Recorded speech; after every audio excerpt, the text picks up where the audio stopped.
Hello, everyone. I'm Angie Jones. I'm a senior developer advocate at Applitools, run Test Automation University, which is an online platform with free courses.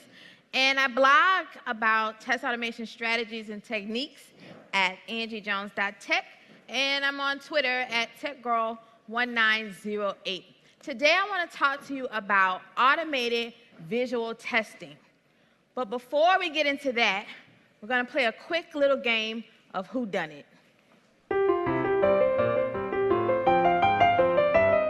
Clearly, somebody in this room murdered Lord Smythe, who, at precisely 3:34 this afternoon, was brutally bludgeoned to death with a blunt instrument. I want each of you to tell me your whereabouts at precisely the time that this dastardly deed took place. I was polishing the brass in the master bedroom. I was buttering his lordship's scones below stairs, sir. Why, I was planting my petunias in the potting shed. Constable, arrest Lady Smythe. But how did you know? Madam, as any horticulturist will tell you, one does not plant petunias until May is out. Take her away. That's right, madam. It's just a matter of observation. The real question is, how observant were you?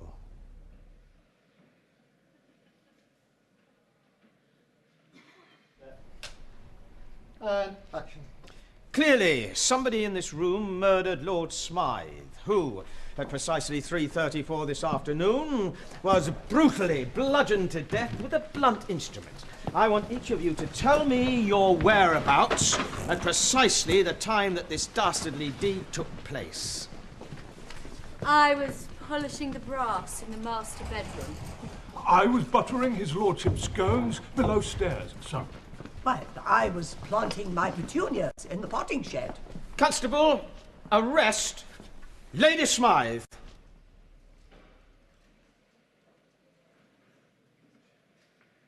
Aha. Did you all notice the dead man get up and walk? Of course not, because this is inattentional blindness. This is where we miss things that are new, that come into our view because we're so focused on a certain task. And this happens all the time when we're testing our applications. We're so focused on the particular feature that we're developing, we're not looking at everything else that is going on in the application.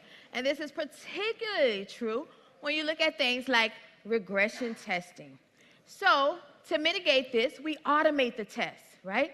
We say, okay, for all of the steps that are taken and all of the verifications that are made, I'm going to automate it so I don't have to look out for these things. But what you're actually doing is programming in inattentional bias. Because what about if the text is on the screen? This is your text. You want to make sure some text is present. And your script is verifying that this text is there. Great. What about if the text is upside down? What if it's covered by some other elements? What if it is bleeding off the edge of the screen? Your functional test would never catch this. Now, these might be things that you consider nice to have, and you say, Angie, these are edge cases. This stuff doesn't really happen in my application. Let me tell you, I see this all the time in lots of different applications, big and small.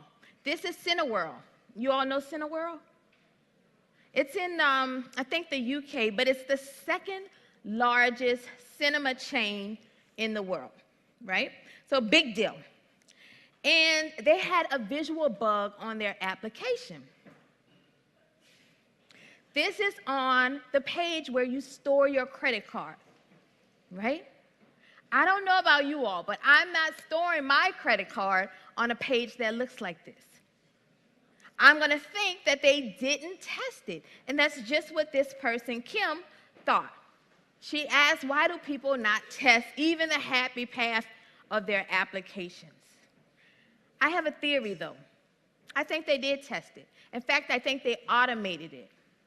But the automated test would never catch this because the labels are there, the radio buttons are there, So technically, the test is functional. However, this causes mistrust on the user's end. And I'm sure you don't want that credibility problem with your application. This is Open Table. You all heard of this one? All right. So I used to live in North Carolina, and I was going back to visit last year. And so I wanted to see a bunch of my friends, and North Carolina is famous for barbecue. So this is one of the best barbecue places. So I was going to make a reservation for 7 people. Big deal, right? So I go and I look for the date and the times, and I select the time that I want to make the reservation for.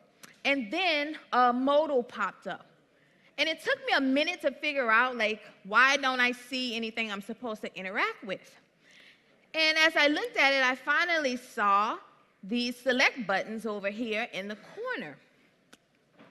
I said, well, not only are they misaligned, but there's no label there letting me know what's going on. So I did what any of you would do. I opened Chrome DevTools, and I start digging around to figure out what these buttons corresponded to. And then I saw that the labels actually were there in the DOM. I just didn't see them because they are over here. So I figured out which one went with which because I really wanted this barbecue, and so I needed to make this reservation. But most people, most of their customers are not like us. They're not digging around in Chrome DevTools in order to complete this. They'll probably just cancel out. And I'm sure this restaurant doesn't want to miss a reservation of 7 people coming in, you know? Now, these aren't just one-offs. This happens to all of your favorite companies as well. Happens to Amazon. Happens to Facebook. Happens to Twitter. Even happens to Google. And this one, at first I thought, well, that doesn't really look that bad, you know. But then I thought about it. This is a minor cosmetic issue, but it's on an order page, so I'm sure that they're going to want to fix this. And some highly salaried employee at Google now has to stop innovating new features to chase these silly cosmetic bugs. That is a gross use of time and money. The great news is that these type of things can be caught with visual validation. What visual validation is where it takes a screenshot or picture of your application in its golden state. This is how I want it to look the very first time you look at it. It saves that, and then on subsequent runs, it'll take another screenshot and compare the two for differences. All right? Now, this is not anything new. There have been tools that do this visual validation. The thing is that most of them do a pixel-by-pixel comparison. So this was so painful for us who were automating the tests because they're very, very flaky. For example, here is a test run.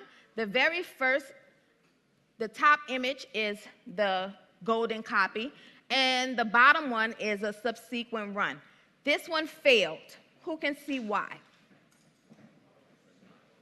Just yell it out. Huh? Outline. Okay, all right, yes. So that outline. And this one is also a little bit bolder as well as that other one. So even things like that are picked up because if you're hovering over this, the button looks like that. Well, I don't want my test to fail because the mouse happened to be hovering over that button at that particular time that the image was captured. So this was annoying from a test perspective. Here's another one. Why did this one fail? The cursor at the top. Do you want your test to fail? Do you want your CI integration to be blocked because the cursor was in there and one snapshot and not the other? Of course you don't, right? So this was the problem with the pixel-to-pixel. So there's a relatively new API made by Applitools called Eyes. And the Eyes API actually uses machine learning to compare the pixels. so that it's only catching the things that we care about as humans, that we would recognize with our human eye. So here's one of those spot the difference games. I'm not going to let you play it. I let you play a game already today. But this is the pixel-to-pixel comparison.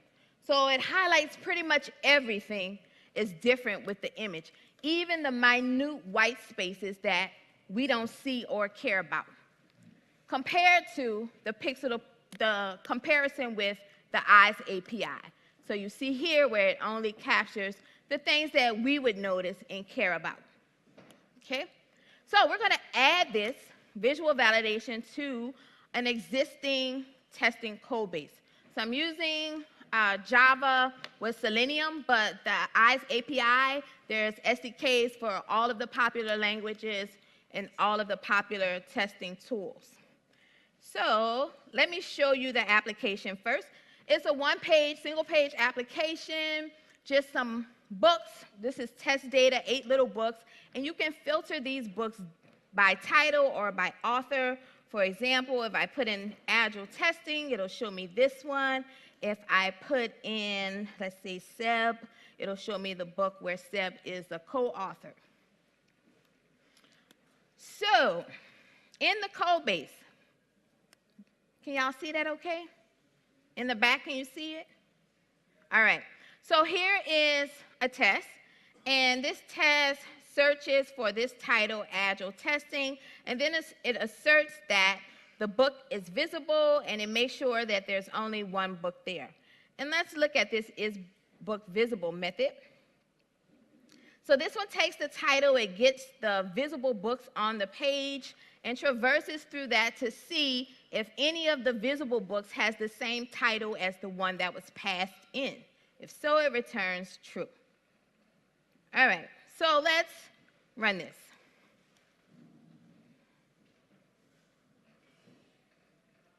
Great, perfect, the test passed. But what I'm going to do now is I'm going to go in the application, and I am going to flip these books. So let's say I'm a dev who's just trying to add a little bouncy effect to it, but I don't know anything about CSS, so I goofed it up. And now let's look at, did I save that? All right, now let's look at the app. Oh, one line of code literally flipped this app upside down. Okay, well, surely our test should catch this, right? Nope, test still passed. Why? Because technically, the title is there amongst the visible books. There's only one book present. So you see how you can easily miss these visual bugs. So what we're going to do now is add this eyes API. And I'm going to add it in my base test class so that any test we write can inherit from it. So it's relatively simple to do. I just go ahead and declare it. And let's go ahead and make a new method to initialize this.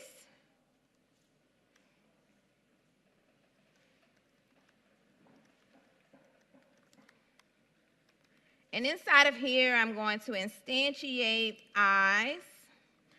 And then it takes an API key, so I'm going to set that. And I have this stored as an environment variable, so I can just put in the name. Okay. And then we're going to make another little method to actually call into the check, the validation. So I'm going to say check this window. And what I can do here is call this open method. Get it? Like open your eyes. Isn't that clever? So open your eyes, and I give it the Selenium driver. I give it an app name, which I already have defined, and then I give it a test name. So because I'm putting this at a higher level, I'm just going to say whoever calls me, just get that method's name. All right? So open your eyes. At that point, I would like for you to check the window. Uh-oh. And let me call this, I'm going to just change this so I don't confuse anyone. Check the window, and then once you've checked that window, go ahead and close your eyes. All right? So in our test, instead of doing these assertions, which to be honest, are not even efficient, not just from the visual aspect. All I'm checking here is that the title is there. What about the price? What about the book cover? What about the authors? All of that is missing. So that's more and more code I would have to write in order to check everything and still missing the visual aspect of that. So I can get rid of this, actually, and simply call validate window here. All right? So I'm going to go ahead and change our app back and then change it again to see if eyes picks up the difference. So let's make sure, let's make sure that the books are back the way we want them. Perfect. And then let's go ahead and run it.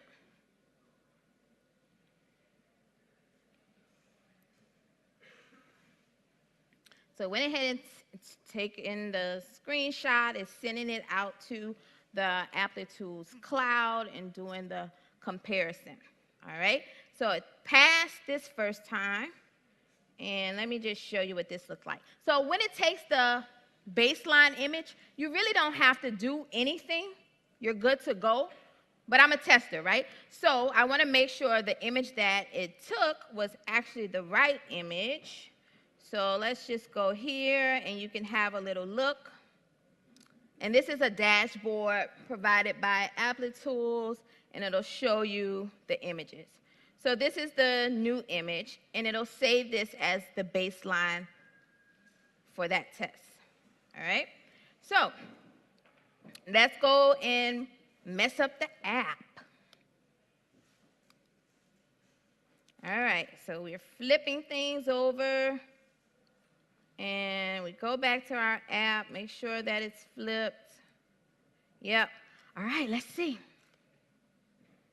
So run this thing again.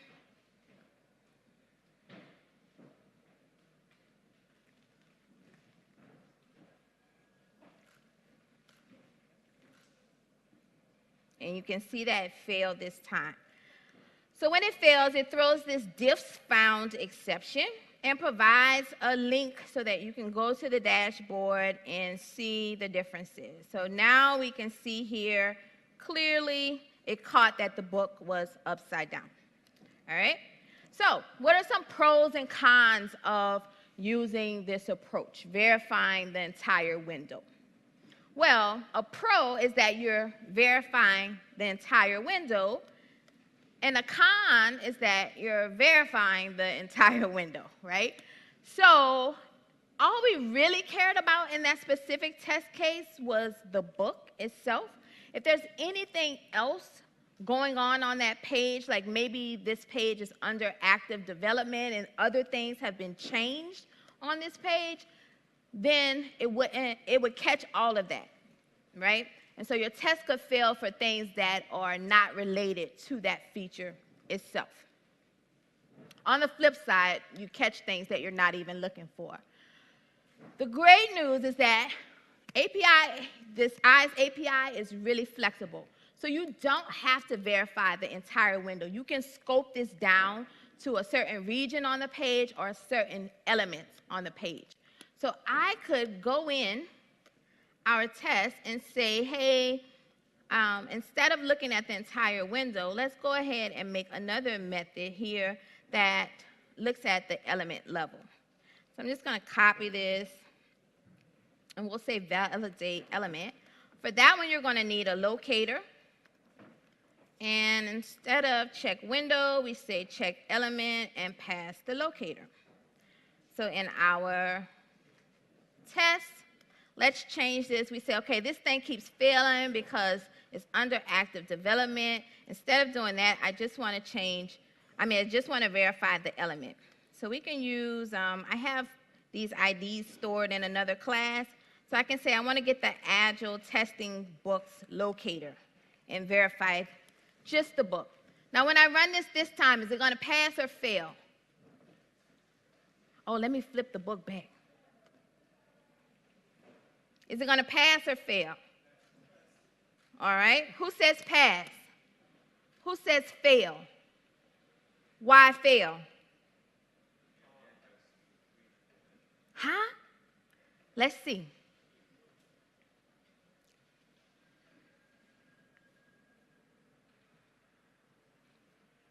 Doom, doom, doom, doom, doom, doom, doom. The test fails. Let's go in and see why. So we go back to the dashboard, and we get the latest one. And this time, we can see that the baseline is the entire window, but we changed the test, remember, to only look for the book. So it's looking at the window compared to just an element. So we can say, oh, yeah, duh, I changed my test. I want to change the baseline. So in doing that, you simply click this thumbs up and save it. And now that's become the new baseline, okay? So what are some pros and cons of validating at the element level? Well, a pro is that, of course, it's scoped to just that element. A con is what? It's scoped to just that element, right? So you're missing anything else that's going on. In fact, let's say the filter wasn't working, and we put in Agile testing, and none of the books filtered down. All 8 of them were there. This test would still pass because all it's checking is that element. Is that element looking like it's supposed to? Yeah, sure, it is. So it missed everything else. The great thing is, this eyes API, visual testing in general, does not have to be your end-all, be-all. You can still couple this with other assertions as well. So I could add in that assertion that we had before that checks the number of books there, right? So I could say, I expect 1, and then page.get number of visible books. So I can validate just the element and then couple it with another assertion. Make sure it's just that one book. So, very flexible. All right, what about your app is dynamic? You say, well, certainly I cannot use visual testing for this. You can. In fact, I used to work at Twitter up until last year, and it was really difficult trying to validate the news feed because who knows what the content is going to be. And we could mock this out and stage it a bit, but to me that's a bit shallow, especially for that type of testing we were doing. So you could use this for things like Twitter, things like news websites, Amazon, where the content is going to be dynamic, but structurally it's going to be the same. So let me go back to our app. And this time, I want to, let's make a new test. And we're going to say, for this one, test the layout. And all I need to do is, it'll open, validate. Open the window, right? Open the page, and we just say, just validate the window. So let's go ahead and run this one test.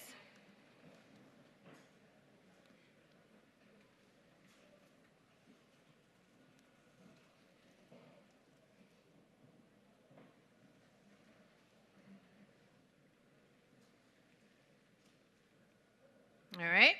Now I'm going to go in here, and I'm going to switch the order of these products.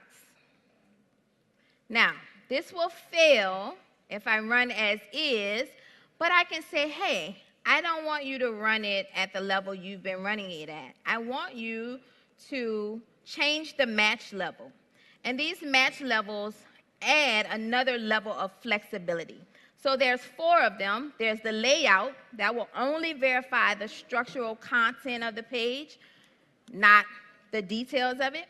Content will verify the content of the page, but not the color. So think of this as just verifying them both in black and white and ignoring any coloring. And exact is the pixel to pixel, which I strongly recommend you don't use for the reasons I've mentioned before. And then there's strict, which is the default that we were running on so far. So we're going to use layout here. We're going to say before you check that window, I want to set this to layout mode. And now let's run it.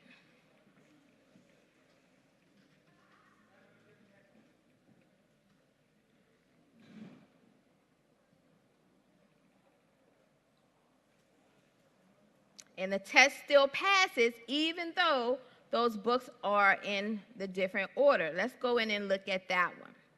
So here's our test layout. And let's make this bigger.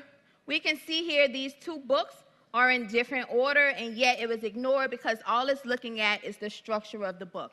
Is there a price there, followed by image, followed by a bolded title, followed by not bolded text kind of thing. Now, I could say, well, how do I know if this really works or not? I could preview different match levels straight from this dashboard, and I can say, show me this in strict. And when we show it in strict, we see that it would have caught those 2 things. Not only would it have caught it, but it also has this root cause analysis, where I can say, show me what changed. And it'll show me in the DOM what's different between those 2 images. So that's really helpful in finding out the root cause of the problem. All right? So pros and cons of dynamic content. Well, the pro is, of course, is very flexible. You can use this on apps where the data is going to change, but it's not thoroughly testing what's going on. It's only the structure. So if any of the books, like the price was wrong or something like that, it would not catch that. So I recommend using this one on things like smoke testing, like maybe you just want to make sure all of your pages look like they should look, and then you can follow up with more thorough tests after that. Okay?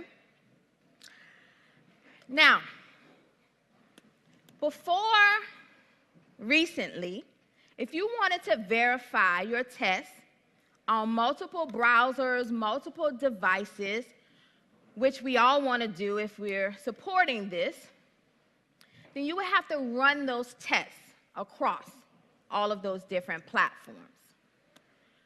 What has just been introduced in the EYES API is a visual grid.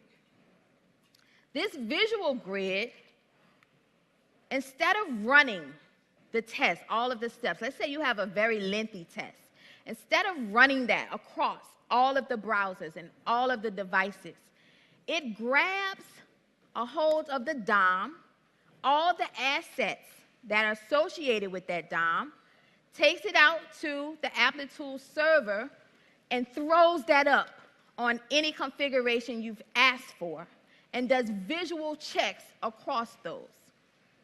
The great thing about this is that you can bypass the running of all the things.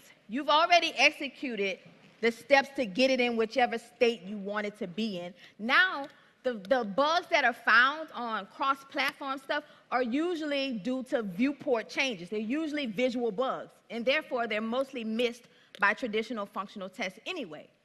So this gives you a different, more innovative approach where get it in the state you want it, I'll take that state and throw it across a whole bunch of viewports and verify them all for you. So this is how you would specify. This is in Cypress. You could specify, okay, I want to do Firefox and Chrome. You could give it the width and the height you're looking for, and then list any of the devices you want as well. Also works for Storybook. So in Storybook, it'll grab all of the stories and do the same thing. Run those in parallel across multiple viewports. So that's a really cool feature as well. So in our application, I went ahead and made a configuration. So I specify I want this Firefox and Chrome on these different widths and heights, and then these here, these devices here. And, oops, what happened? Okay, so then I have this, I've already run it, and you see here, it's run this as separate tests. So each one of those is a different test on a different configuration. And we can see how they all look different here. This is the Chrome on desktop.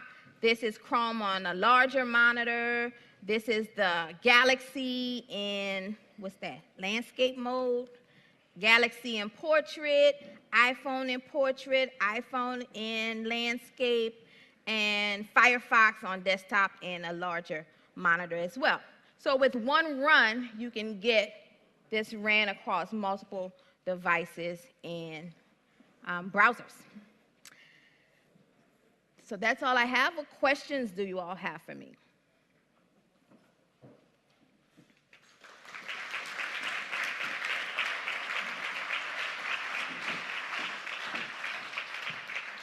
Slido.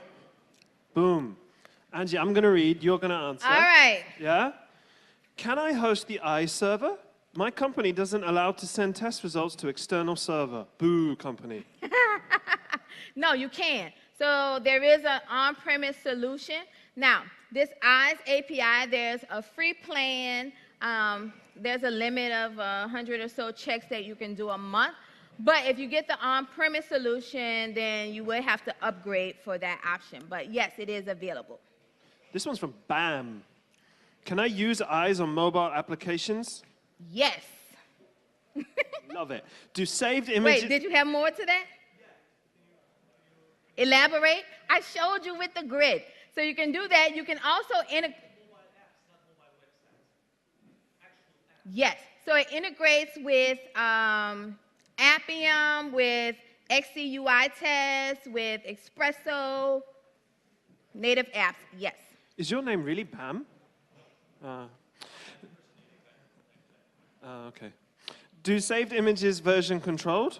Do baselines in connection with SW version? Great question. So there is a version control whole little interface as well.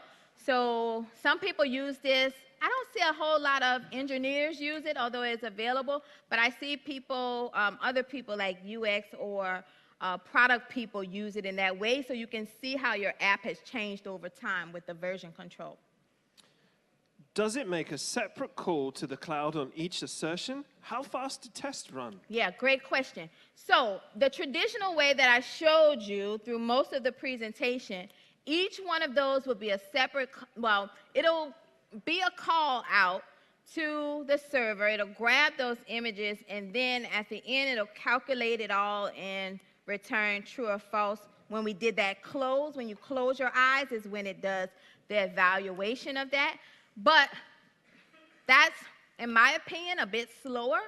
The visual grid is so much faster. It's like something insane, like 30 times faster. And you get more coverage. So I'm trying to encourage people to move that route. Is it sensitive to the resolution? It is sensitive to the resolution. So if the resolution changed, right? So if I unplug my laptop, I'm going to have a different resolution than right here. The test won't fail. What it would do is create a brand new test, assuming you're trying to test this against a different monitor or browser resolution. So it'll just be a brand new test. Is this available for desktop development in C++ or C, am I saying sharp there, Angie? Yes, C#. I knew it. Or C#, which don't have the DOM? DOM. Come on. It's available. So there isn't a specific SDK just for that, but there's a generic SDK that's like this image SDK, which you could then take. For example, if eyes doesn't support your particular testing framework, then you can use that generic one and plug it into whatever you have. How to test visually non-web applications like traditional desktop applications? Same question, I think. Is it? Non-web, yeah. Same question. Same question again, but it has a whole bunch of different words. Yes, but they mean like you're not on the web, but it's a desktop app, like a Windows app, like Microsoft Word, right? So same thing. Well, if it's a different question, same answer. Thank you. Can this method be used with modern testing frameworks like Cypress.io? Yeah, I showed that on the grid. It could be used with Cypress, Storybook, Expresso, all the jams. What is an example of a change that would break match level layout? Nice. Okay, so let's say those books that I showed, all of them were like the same shape and they had the same format. So they had the price in the right corner. They had an image. They had the title bolded. They had the authors. Let's say the authors were missing from one of the book. It would catch that on layout. When not to use this solution?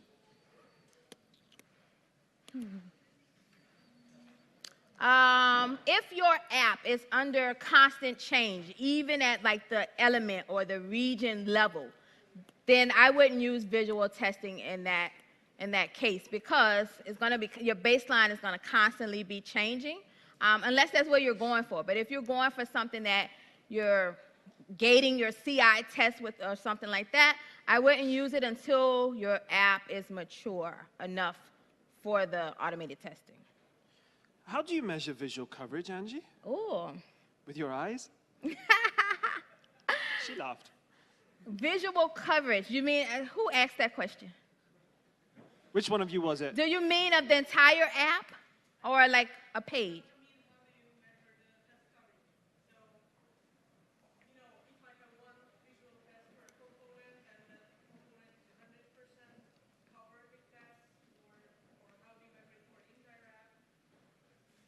I think it's kind of the same philosophy of your functional testing as well. So if you're using like visual assertions and you're only checking like certain regions, then of course you're missing a lot of the app as well. So kind of same mindset of functional tests. Like if you're verifying everything, you cross all windows and you're putting it in, you're at 100%, same thing. Last one. How are the baselines mapped to the running test to ensure you got the correct baseline to assert against when having multiple tests with different pages? Great question. So, in the thing here, in this base test, when we called open eyes, we gave it the app name and we gave it the method name. Oh, shoot. I've been okay. making signals, Angie. They're there. All right. So line 59. When we call open, we give it the app name and we give it the method name. It's going to use those two as well as the browser or device, as well as the resolution. So those four things together make up a unique baseline. Now let's say you wanted to do something like, no. I want to run on Chrome, and then I want to test that same baseline on Firefox to make sure my app looks exactly the same, or iOS and Android, whatever. You could still do this, but you can set, there's another call on this eyes that's called like set base env name, environment name. And so you could give it a name. Instead of those four things, I want to call this whatever, this screen name or something. And then any check that you call with that screen name, it'll verify it against that baseline. But by default, it's the four things I mentioned: app name, test name, resolution, and browser or device. There's also another thing, like so say you wanted to, I want to assert these on both iOS and Android, but there's some differences, like maybe in the header or somewhere on this app, there's something different. You could even use in the dashboard, you can specify an ignore region on any part of this image. So this is used for things where it's like dates or time stamps, things that are going to change. You could say on this part of the image, ignore that and just verify everything else. Superb. Look at that. 13 seconds left, Angie. Come on. Big round of applause. Woo!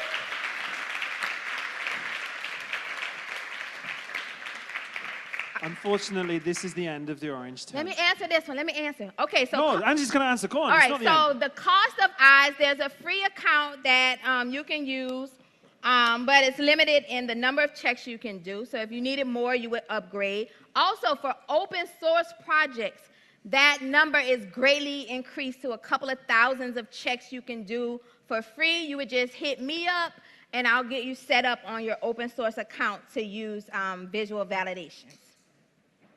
That's some awesome salesmanship. And yes to the second one. Boom.